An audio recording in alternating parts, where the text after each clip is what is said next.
I'm not saying that you need to go searching for the problems, but if the triggers are happening in real time, then the problems are there and they're ready to be addressed.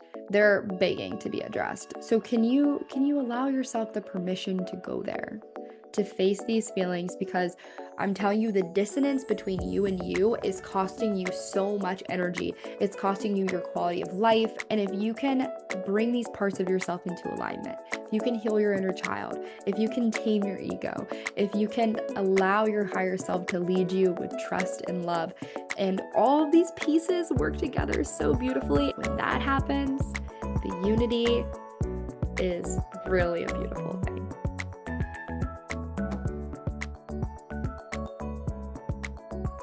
Welcome back to another episode of Initial Impressions. My name is Kayli Pommering and I'll be your host today. I am very excited for today's episode. As always, this show is dedicated to helping you feel more at peace, and I'm so grateful that you're taking time out of your busy schedules and out of your lives to spend some time with me, talking about the mind, talking about growth, expansion, all of the things. And I am excited to share with you my new psychology findings mixed with my life experience. Today's topic is going to be a heavy one. I'm just going to forewarn you. It's been a very emotional thing for me to learn about, and that is healing your inner child, understanding the four parts of your psyche. Are there other parts? Maybe, probably. But these are the parts that I'm learning about right now. And I've mixed them with some things that I have learned from other psychologists that I've researched. And I've also mixed them with my life experience and my own interpretation, because at the end of the day, this show, it's about my experience of life and the things that I'm learning that are helping me and healing me. And I'm sharing them with you in hopes that it helps heal you too, and that you can mix it with your own perspectives and your own theologies. And if you ever have any interesting ideas and you just want to chat with me, I'm never bothered by that. That's why the podcast is called Initial Impressions, because these impressions, they adapt and they evolve with new data. So if you've got some new data, never be afraid to hit me up. I love to talk, to challenge beliefs, and to just have fun with it. So today's episode is going to be about the four parts of the psyche, understanding them, knowing when each one is speaking, how to recognize their voices, the roles that they play in our lives and the way that we show up, and how their separation impacts us. I've got them on my little note cards. I've got note cards today, guys. I'm a professional. All right. So we're going to start, but okay, let me just break it down a little bit for you, a little precursor. So, as I understand it now, there are four parts of the inner psyche. There is the higher self, the ego, the inner child, and then you as the observer. You as the observer is kind of like you in the present.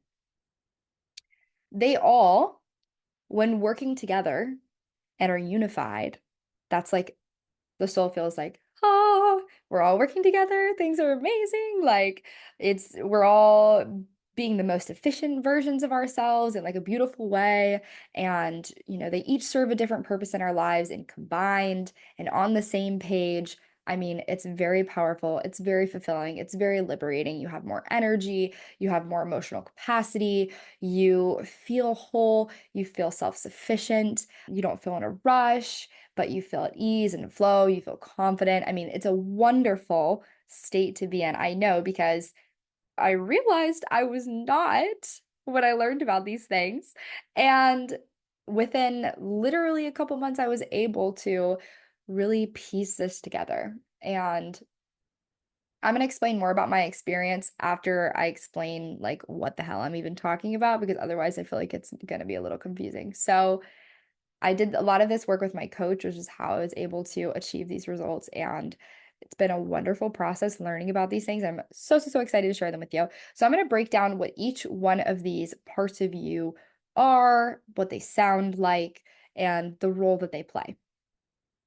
So I'm going to start off with inner child, and I'm going to read you what Carl Jung, he came up with the term in 1969. That was the earliest I could find that the inner child was described in this way. I'm sure the concept existed, somebody might have created it before that, but anyways, this is how he defines it.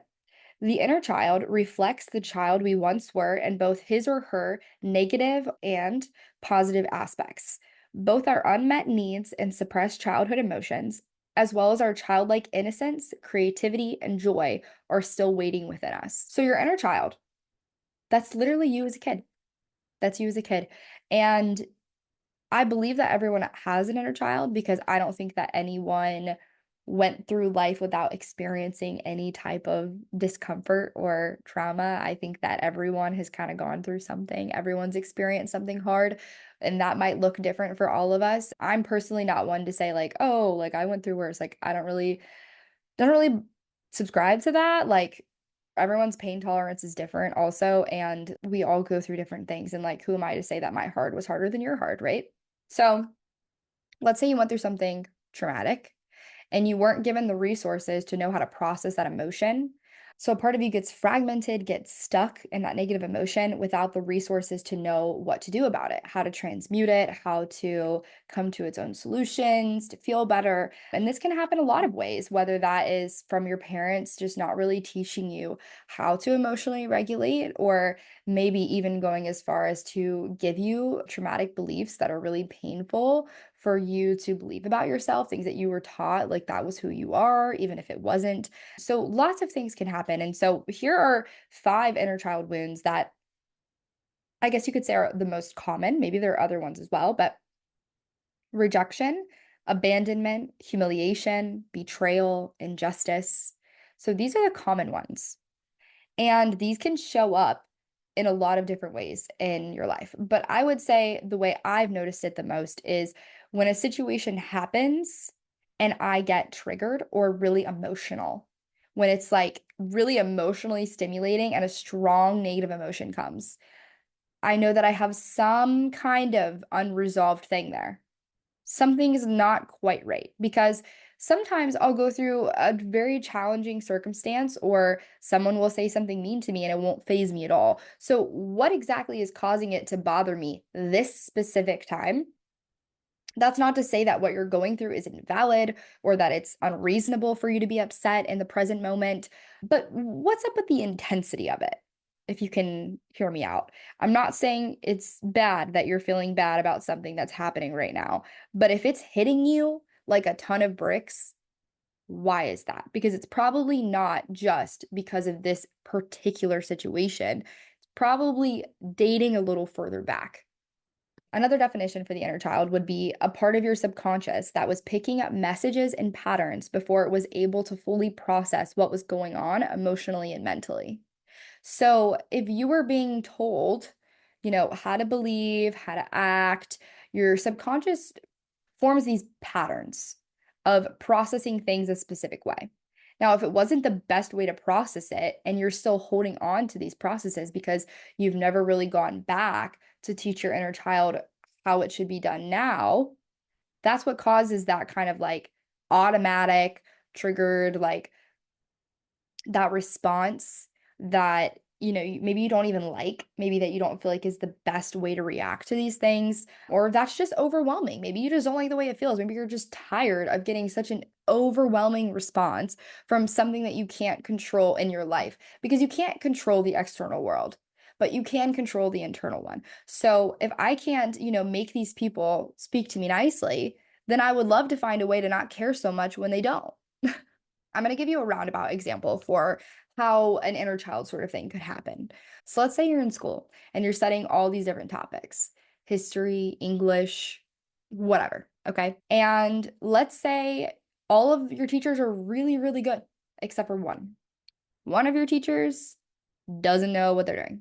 Let's say it's your math teacher. So your math teacher has no idea what he's doing and he's not very good at teaching you, and you don't really learn that much about math. And you keep kind of going and you're getting really intelligent in all these other areas, but math's just not your strong suit. And then as time goes on, maybe you get other math teachers and you get enough to like get by, but you're just really not good at math still, and you're like barely making it through, right? Now, let's say you're able to graduate, because you can definitely graduate by coasting. I have seen that happen. And you're still really not good at math, right? Doesn't mean that you're necessarily not going to be successful in other areas, but you could be 25, successful in a lot of ways, and a math problem comes in front of you and you have no clue how to solve it. Well, this becomes an issue when it's not math and it's emotional intelligence because your emotions, it's not like math where it's kind of a little more isolated into one little box. Your emotions, that is seeping into every part of your life.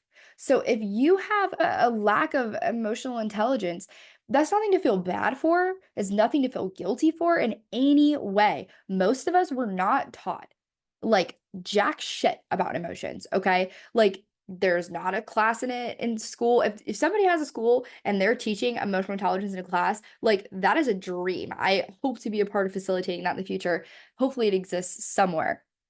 But knowing what to do with our emotions, we weren't really taught a lot about how to do that. And a lot of our parents just kind of guessed. They thought if they shamed us into doing things that we would be better, or if they, made us feel like we had to be perfect, or if they were just neglectful in general. All types of emotional wounds can come from all types of behaviors. Maybe your parents were really nice and really, really successful and provided you with a good life, but they were absent. Maybe they preferred other people over you, and that made you feel rejected. And now rejection is really triggering for you, and you have a habit of feeling rejected easily or taking it really, really personally when you are rejected. Wouldn't that be a beautiful thing to learn how to release? For it to not bother you so much anymore. And this could go for so many different, I listed off five: the abandonment, humiliation, betrayal, and justice. If one of these in particular kind of screams out at you as something that you struggle a lot with, maybe it's a little bit of all of them. I mean, for me, I've struggled with, I would say, a little bit of all of them. Now, mind you, my childhood was a bit messy, but that's neither here nor there.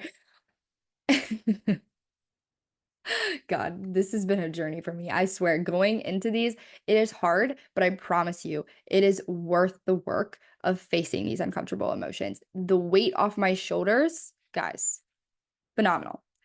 So it's worth it to go back and learn math because you might be 25 and your math skill might be at elementary functions, and you might be 25 and your emotional intelligence or your emotional fulfillment might be at elementary functions. And that is not something to feel bad for. So don't feel guilty. This is where reparenting comes into play. So, what is reparenting? Basically, if we were taught a process that's not serving us today, we're going to go back and we're going to teach our inner child a new process. And we're going to do that because in the last, let's say if our inner child shows up to us as an age that was traumatized at 7, 10, 15, 12, it could be any age. Maybe it's multiple ages. For me, sometimes it shows up as multiple ages. And there was a way that she was taught that was poorly done.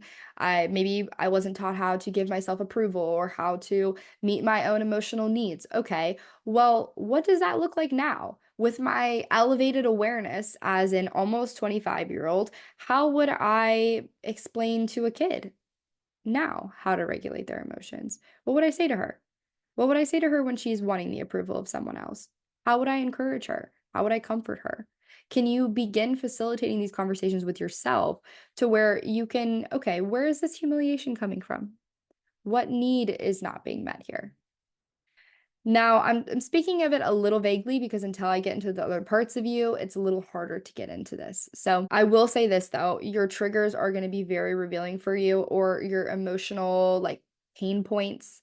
When something happens and it makes you really, really upset, write down the key words on how it's making you feel emotionally, because that is going to be so, so telling on how it's holding you back. I noticed for myself that I had a real issue with being imperfect. I really thought that I was like, should be this like perfect being, right? And that was infecting so many areas of my life that I'm like baffled. And it had the complete opposite effect.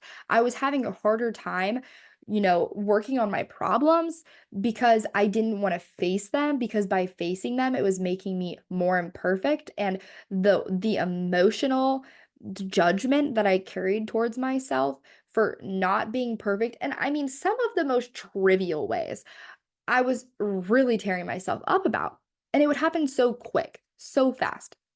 So part of slowing the process down is just acknowledging the feelings, being okay with experiencing negative emotion, acknowledging that you're not the feeling, that it's just a vibration going through you. It's an energy going through you. It's an experience, but you are the experiencer, not the experience. Let's move on to the next part of your psyche. Let's talk about the ego. The ego sees through the eyes of self, the eyes of I. It can be very short-sighted, but it is your protector. It's your survivor mentality. It's the part of you that wants to fight or flight. It's the part of you that hates uncomfortable things, uncomfortable experiences, uncomfortable emotions, that wants to protect you as much as it possibly can. But the problem is that because it only sees through self, it's very, very short-sighted, and it can be lacking a lot of perspective. It can be lacking guidance. It can be lacking awareness of others. So sometimes what it does to protect us is actually not helpful for us in the long term. And that's really important to note because the shame, the judgment, that typically comes from the ego. It thinks that it's forcing us to improve, or it will be avoidant, neglectful, will avoid that part of you. For me, my ego really did not want me to pay attention to my inner child. My ego was just like, don't entertain that mess. Like, she's very upset. That's really heavy. Like, let's stay away from her. She's got a lot to unpack. And so my brain just would kind of like default shift, like try to think about something else. And here I thought that I was being positive. It kind of tricked me into a lie. And the results were what let me know that, because clearly some things that matter if I keep hitting a wall where I'm having a hard time progressing past, or if I still feel like there are times where I'm the victim of my emotions. And that's what we don't want to be. We don't want to be the victims to our own self-shame, self-judgment. Like, that's not the way to live. That's not a fun quality of life. We want more for ourselves. And ego can also show up as self-sabotage, where it thinks that it's protecting us from disappointment by not allowing us to even go there at all. Like, no, you can't have that. Like, let's just stay away from that. What if you lose it? Like, what if it's going to cause you more discomfort in the future? No, I don't want to get your hopes up. Like, it's the play it small mentality. That's what your ego is. Now, I'm saying all these things, it makes it sound like your ego is a bad thing, but it's not. Your ego, to me, it's like brute strength vibes, right? Like, your ego has the capability to really protect you, but without proper guidance, it just doesn't do it in the best ways. Left to its own devices, the ego is not the sharpest tool in the shed, okay? So, when you can use your ego and you can guide it, it can become a very helpful thing, like a warrior of sorts, if you will. The best person to direct your ego, though, is your higher self.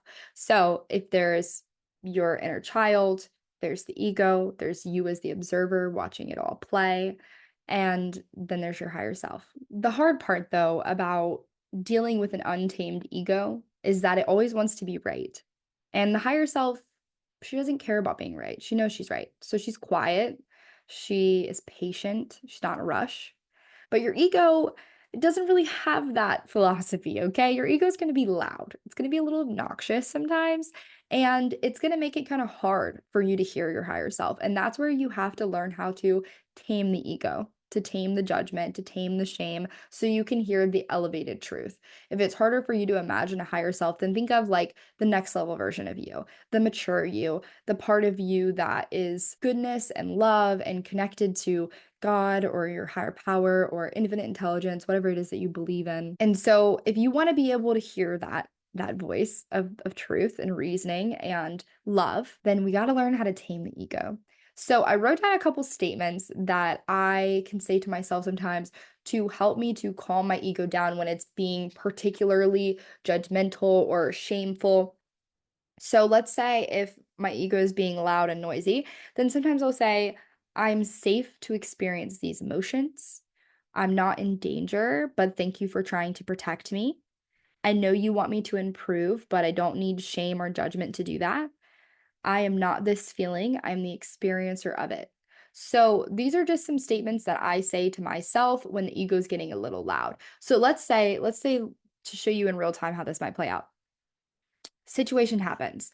It elicits a strong negative emotion and you're overcome by it.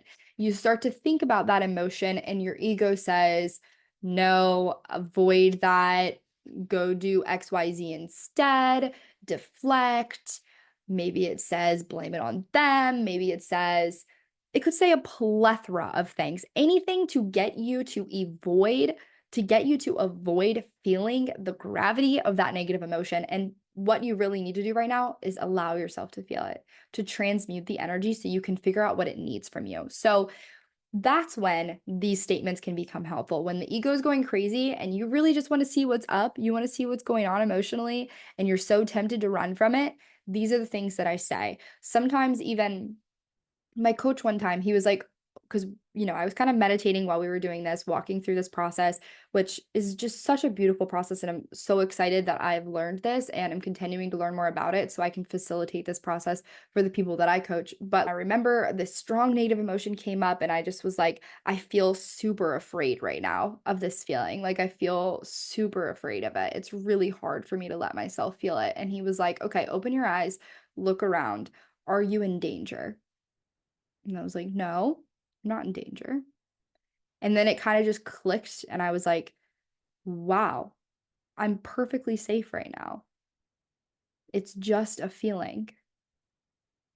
And, for some people, maybe that were raised to allow themselves to embrace their emotions and work through them. And that's such a beautiful thing. And I can't wait one day when I have kids to be able to hold that space for them. But that really wasn't the space that I had growing up. I really wasn't aware that it was safe to just feel them and to allow yourself. That energy is not going to hurt you. It's just a feeling, and it's a feeling that has needs that have been neglected. So once the ego calms down, we're able to listen to the inner child without judgment a little better. It still might come up, but when it does, calm it down again. There's no place for judgment and shame here. It's not necessary. It's not going to help us in our growth. Actually, it's going to do the opposite. So once the inner child, if it's confusing for you to actually visualize an inner child, see, I'm a very visual person. For me, this was a very visual and audible process, but I have also spent like the last 5 years meditating and doing visualizations, and I read a lot. So I'm really good at like picturing things. So when I was going through this process and the negative emotion came up, it was very quick for me to actually visualize my inner child. But if that's not your experience, like there's nothing wrong with you. Everybody's process is different. Some people don't visualize anything at all. Some people, it's just an emotional thing, or it's an audible thing where you can like hear the inner child. It's okay. If it takes you some time to connect to it, and maybe you're new to this kind of work, like do not feel like something's wrong with you or that you're supposed to see something. It's not necessarily that way. So whether that's you addressing your inner child or you addressing this strong negative emotion, whatever that shows up for you. For me personally, when I first dove into this work, I mean, I feel like I dove in head first. Like I was meditating, being walked through this visualization, and I see my inner child. And this is like a super vulnerable thing for me to share, but I really feel I put my whole heart in here, okay? I literally put my whole heart in here. So when I visualized my inner child, like it was in complete darkness. And I was at the moment, a really triggering emotional thing had happened recently, right before the call. So it was perfect timing for me to be really accessible to this emotion. And when I saw my inner child, I was like walking into like pitch blackness, and I could just see me, probably about like 10 or 12 years old. And I was like naked and curled up in a ball, like on the floor, just like completely isolated, traumatized, like not not well. Like this is very personal in my heart. I'm sharing with you guys. I love you guys and I like want to help facilitate as much healing in this world as I possibly can. And so I'm sharing this with you. And that was like very sobering for me. I was like, whoa. Like I thought I've processed the things that I've went through, but on like a really intrinsic level, I clearly have not. So I think what was happening for me, and the reason why I've been able to achieve a lot of growth, is because I have connected to my higher self to where, like, I know what the truth is. I know who I really am, what I'm worth. But the part of my soul, me as a kid, that got traumatized and didn't really receive that type of validation or answers was really, really pushed away, locked away in a corner, completely unaddressed, alone, and hasn't learned everything that I've learned and needed to be reparented, needed things to be explained to her, that she was safe, and a plethora of things. I mean, me and girlfriend had a lot of things to talk about. So when the strong native emotion comes up and you're feeling it and you go into this state, I remember when I first saw my inner child, there was a part of my ego that literally was like, run. This is about to be so heavy. But I was like, no, I'm safe. I'm ready to face this. I'm ready to face these negative emotions. They can't hurt me. Things are going to be unlocked here, realized, more deeply understood about myself. This is a really beautiful part of the process. So I visualized asking, what are you feeling? What are you afraid of? And it takes time for this to become a super fluid conversation. There's a lot of resistance, there's a lot of fear, a lack of trust. I mean, if there's a part of you that you've literally pushed away for like over a decade, like there's some lack of trust there because she's been locked away in a corner, or he's been locked away in a corner, been neglected and avoided. That's not a fun feeling. And so there is a trust that has to be rebuilt there between you and you. So the conversation looks like, though, what are you feeling? What are you afraid of? How would that make you feel? If you needed something to feel better or to be healed, what would it be? And then can you meet that need? So, where it can get challenging though is maybe you don't have a super good relationship with your higher self to know what the truth is here, to know what that next level version of you would say. How would you respond to that child that's in front of you? If it wasn't you, if it was somebody else that needed love and support, how would you give that? What would that look like? What would that validation look like? What would the comfort look like? What would rebuilding trust look like? In order for this to work, you have to be willing to allow yourself to really go there, to accept that there are these parts of you and it doesn't make you crazy that you have them. And that sometimes it's going to be more accessible when you're in a more relaxed state. And for me, that's in meditation, breath, taking deep breaths is incredibly motivating and stabilizing. But when you're looking for the truth, when you're looking for, okay, what does comforting her look like? That's when calling on your higher self. That's where the higher self comes into play. So your higher self, like I said before, I mean, we're talking about goodness, love, kindness, compassion, grace, no rush to make you better, no shame or judgment for where you are, who allows you to experience things good, bad, and different that it believes is going to contribute to you finding your alignment with yourself. That's going to contribute to growth and healing in the end. So sometimes uncomfortable experiences, for me, I've started to really appreciate them because when a trigger has came up in the past couple weeks for me, I've known exactly what to do with it. And I'm like, oh wow, I'm so grateful that this little annoyance or this thing happened that really wasn't a big deal, but triggered a really big thing.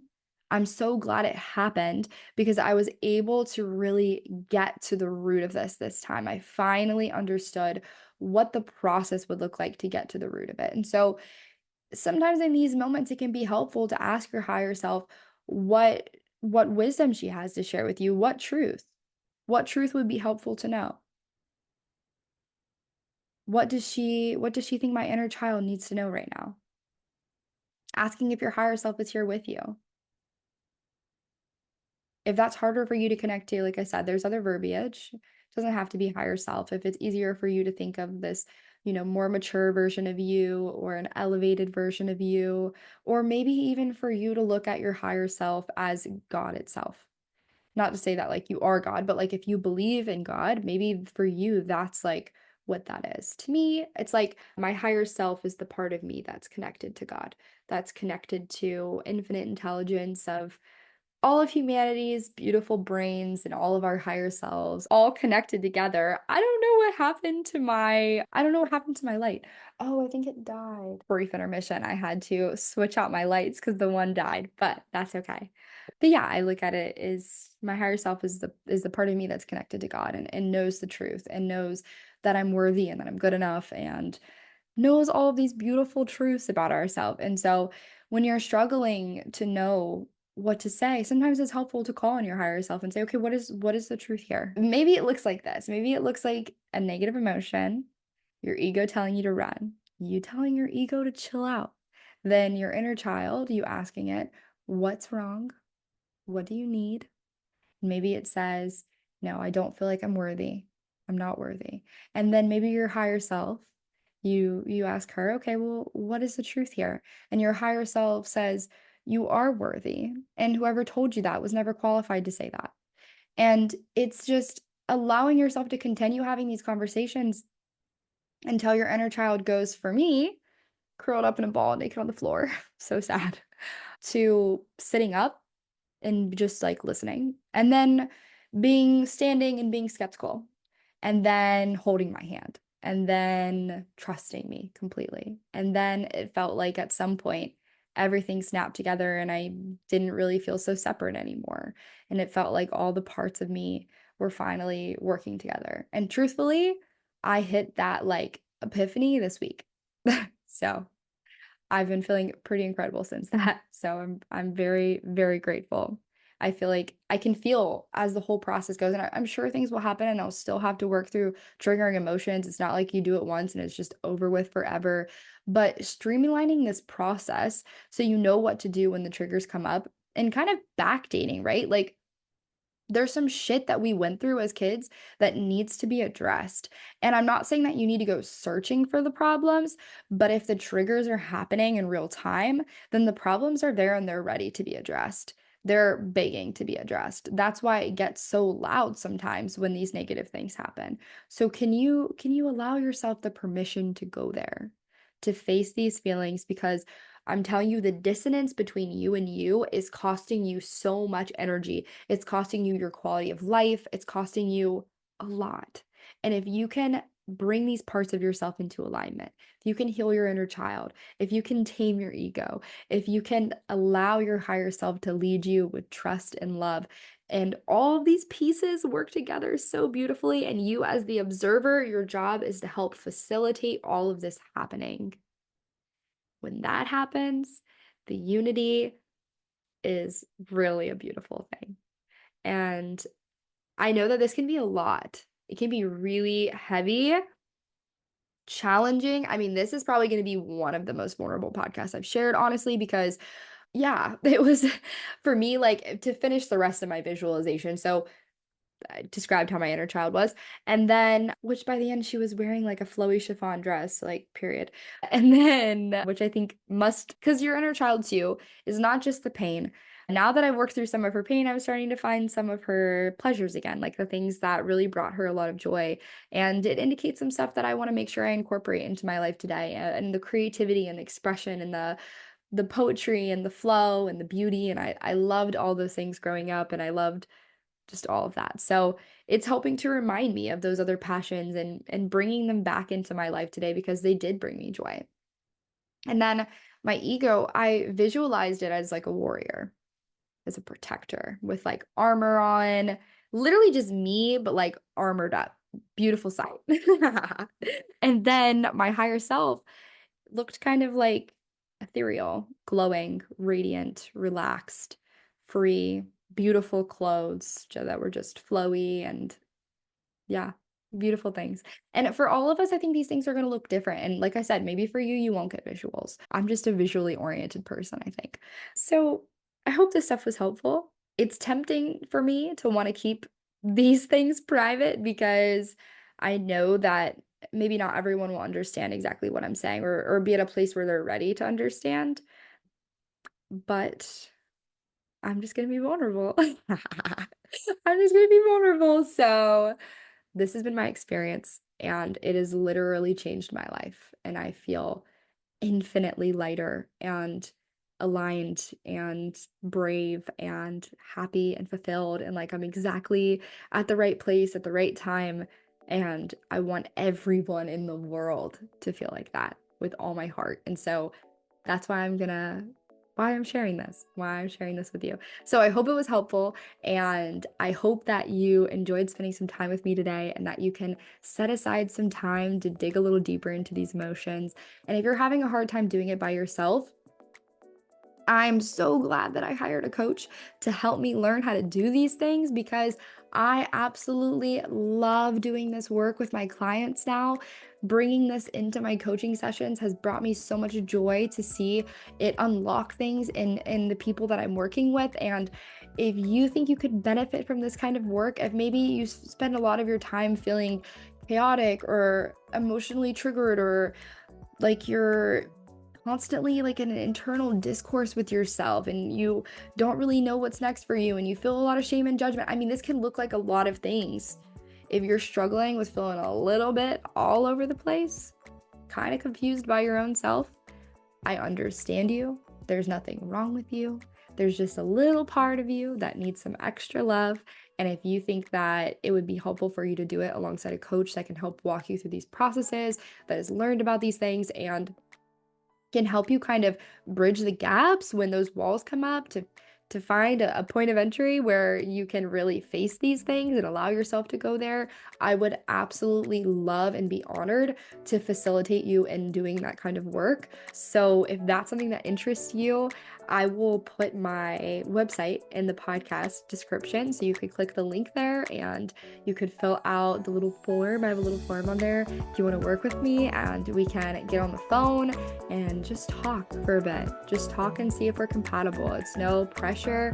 I want to make sure that it feels super aligned and like the right decision for both of us. So if you are interested, don't hesitate to reach out. It's also in my Instagram, Kayli_Jane_Pommering. I will put that in the description as well, because I'm not going to spell that all out. I got a long name, guys. But I think that's it, guys. That's a wrap. So I hope that you have a great week and that you are leaving more at peace than you came.